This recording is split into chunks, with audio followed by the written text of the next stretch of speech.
नमस्कार प्यारे विद्यार्थियों, स्वागत है आपका आपके अपने चैनल स्कूल गुरुजी में।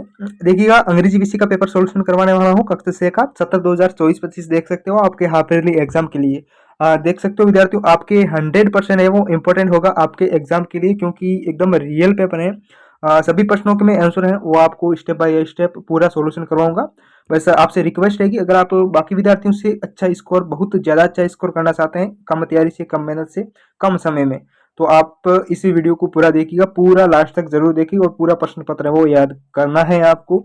वीडियो को पूरा देखोगे तभी ये प्रश्न पत्र याद होगा। प्रश्नों के आंसर मैं आपको बता दूंगा, बस आप लास्ट तक वीडियो को जरूर देखिएगा। अगर आप इस चैनल पर नए हो तो चैनल को आप जरूर सब्सक्राइब करना है, चैनल को सब्सक्राइब करना है, ताकि जो बाकी सब्जेक्ट के पेपर हैं वो भी मैंने अपलोड कर रखे हैं इसी चैनल पर। विथ सॉल्यूशन रियल पेपर है इसी चैनल पर अपलोड कर रखे हैं। इस वीडियो को देखने के बाद आपको क्या करना है, वो सारे प्रश्न पत्र याद करने हैं। यही प्रश्न पत्र है वो, यही प्रश्न आपके एग्जाम में हूबहू पूछा जाएगा। देखिएगा, इस तरीके से आपका प्रश्न पत्र रहने वाला है।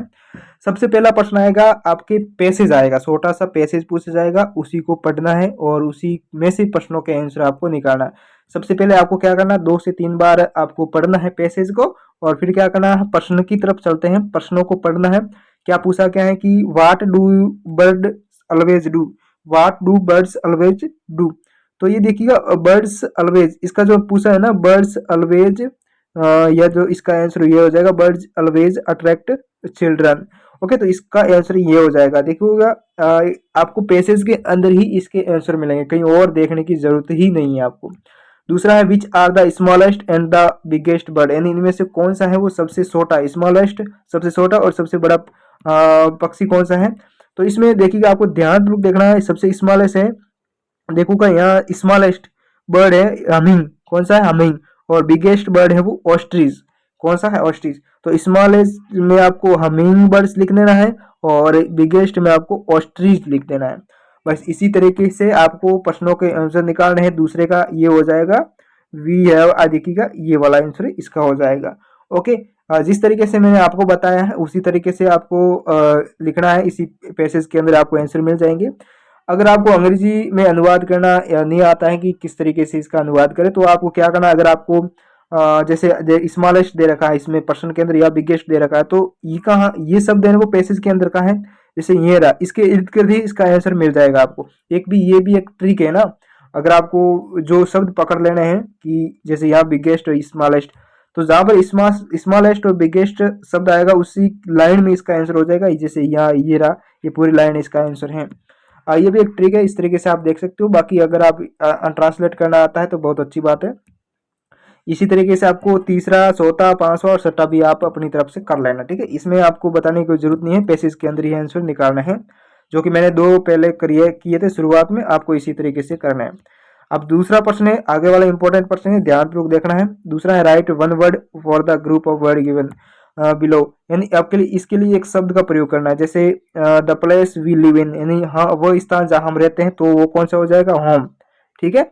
और जो अगला जो है, इसमें द हेड ऑफ विलेज, यानी गांव का मुखिया क्या कहलाया जाएगा, सरपंच हो जाएगा, सरपंच, गांव का मुखिया सरपंच हो जाएगा। तीसरा है कि the place where Hindu worship, वो स्थान जहाँ हिंदू पूजा करते हैं, तो टेम्पल हो जाएगा, TMPLE, टेम्पल हो जाएगा। और चौथा है, a person who fight in war, ठीक है, तो इसका हो जाएगा वॉरियर, ठीक है, वो व्यक्ति जो युद्ध लड़ता है वो वॉरियर हो जाएगा। यहाँ टेम्पल लिख लेना है, या सरपंच लिख देना है, या होम का प्रयोग करना है। इस तरीके वन वर्ड का प्रयोग करना है। और जो तीसरा प्रश्न दे रखा है, fill in the blanks with can में माइट, कैन में माइट का प्रयोग करना है इसमें। तो पहले की बात करें तो पहले में आ जाएगा कैन का प्रयोग हो जाएगा इसमें, और दूसरे में आपको माइट का प्रयोग करना है, तीसरे में मे का प्रयोग करना है, और चौथे में कैन का प्रयोग करना है।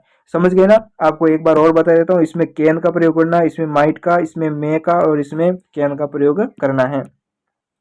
चौथा प्रश्न है, फिर इन द ब्लैंक्स विद AND का प्रयोग करना है, AND का प्रयोग करना है।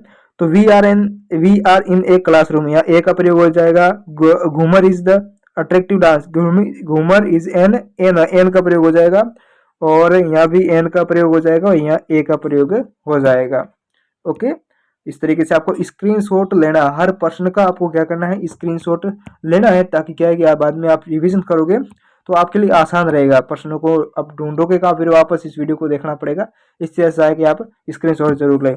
5वें write opposite gender following the word, and जो वर्ड दे रखा है ना इसका जेंडर ऑपोजिट लिखना है। जेंडर ऑपोजिट का मतलब लिंग विपरीतार्थ। जैसे लेडी है, लेडी का क्या हो जाएगा, जेंट्स हो जाएगा, जेंट्स। वाइफ का हस्बैंड हो जाएगा। मीनिंग तो आपको आती होगी, मुझे बताने की कोई जरूरत नहीं होगी। सन का हो जाएगा डॉटर, डॉटर मीन्स पुत्री। और पोइट का हो जाएगा ऑथर, ऑथर मीन्स लेखक, और पोइट मीन्स कवि। ठीक है, ये पोइट्री, सॉरी, ये हो जाएगा, ऑथर नहीं आएगा यहाँ, आपको फीमेल का प्रयोग करना है। ठीक है, और ये हो गया जेंडर ऑपोजिट। उसके बाद सट्टा प्रश्न है, इसमें make the noun for word given below and by adding ness और आई टी वाई। यानी इसमें आपको प्रयोग करना कहाँ पर एन ई डबल एस का प्रयोग होगा, कहाँ आई टी वाई का प्रयोग होगा, और कुछ शब्दों के पीछे आपको एल वाई और टी वाई का भी प्रयोग कर सकते हैं। अब जैसे हम बताते हैं इसमें क्या कैसे करना है। जैसे ऑनेस्ट, तो यहाँ ई यहाँ हो जाएगा ऑनेस्टी। यहाँ जो आपको क्या लिखना है विद्यार्थियों, ऑनेस्टी लिखना है। क्या लिखना है, honest T. Okay, honest T. उसके बाद सैडनेस, सैडनेस यहाँ डबल एन ई एस हो जाएगा। ओके, और उसके बाद यहाँ काइंडनेस हो जाएगा। यहाँ भी आपको काइंडनेस का प्रयोग करना है, एन ई डबल एस यहाँ भी प्रयोग करना है। और यहाँ भी एक्टिविटी, यहाँ एक्टिविटी यानी यहाँ आई टी वाई का प्रयोग यहाँ करना है। ओके, यहाँ एन ई एस का प्रयोग करना है।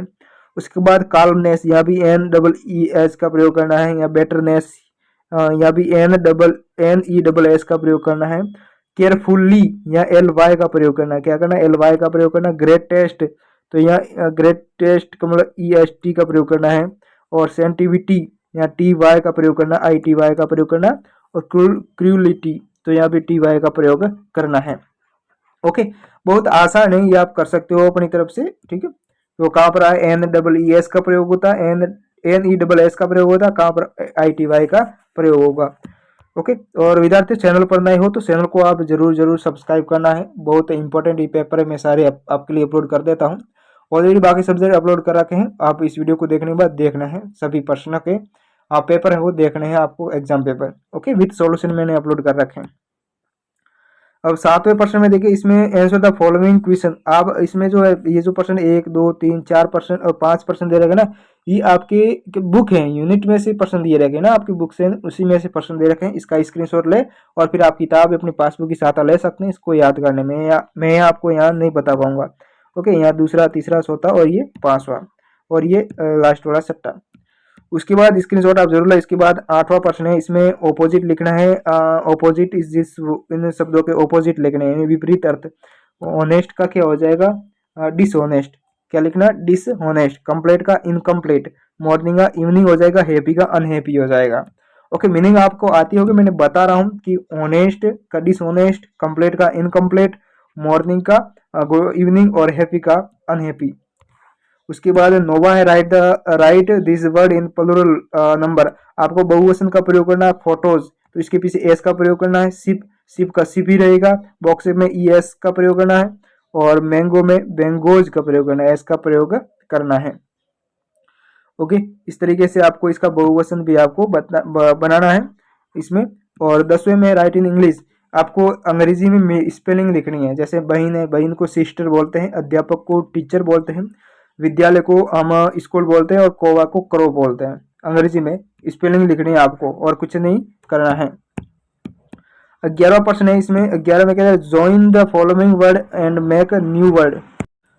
इसमें आपको जॉइंट करना है, इनको क्या करना है, दो शब्दों को जोड़ना और फिर नया शब्द बनाना। जैसे बी, इसको है बाथरूम हो जाएगा। क्या हो जाएगा, बाथरूम। इसका हो जाएगा इम्पॉसिबल, और इसका हो जाएगा डिसएग्री, और इसका हो जाएगा बटरफ्लाई। मतलब दो शब्दों को जोड़ा है हमने और फिर एक नया शब्द बनाया है।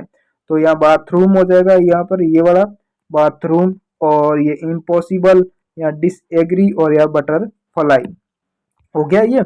ओके, उसके बाद जो 12वां प्रश्न है, यहाँ आपको प्रश्न पूछा क्या है कि यू आर दिव्या या Dinesh, you want to TC to get for admission in another school, right an application to your headmaster to issue your TC. And आप किसी दूसरे विद्यालय में प्रवेश लेना चाहते हो, आप दिनेश या दिव्या हो, लड़का हो तो दिनेश का प्रयोग करना है, लड़की हो तो दिव्या का। और एक एप्लीकेशन लिखनी है टीसी के लिए अपने हेडमास्टर जी को। ओके, तो टीसी के लिए आप एप्लीकेशन जरूर तैयार, एक टीसी के लिए और एक 2 दिन की छुट्टी के लिए। तो एप्लीकेशन है 100% पूछी जाएगी। उसके बाद 13वां है, आपको स्टोरी लिखनी है ग्रीडी डी ओक पर। 80 से 70 से 80 शब्दों में आपको स्टोरी लिखनी है ग्रेडी डॉग पर। और 14वें में आपको एक पैराग्राफ लिखना है। किस पर लिखोगे? माई विलेज या फिर माई फैमिली, इन दोनों में से किसी एक पर आपको एग्जाम में लिखना होगा। ओके, ये पूरा का पूरा अंग्रेजी विषय का पेपर है, रियल पेपर है। मैंने आपको बता दिया किस तरीके से आपका पेपर आएगा। ओके, और चैनल पर नए हैं तो विद्यार्थियों चैनल को आप जरूर सब्सक्राइब करना है, और जो बाकी सब्जेक्ट के पेपर हैं वो आपको देखने हैं, इसी चैनल पर मैंने अपलोड कर रखे हैं। ओके, मिलते हैं अगले वीडियो में, तब तक आप बने रहिए हमारे चैनल पर। जय हिंद, वंदे मातरम।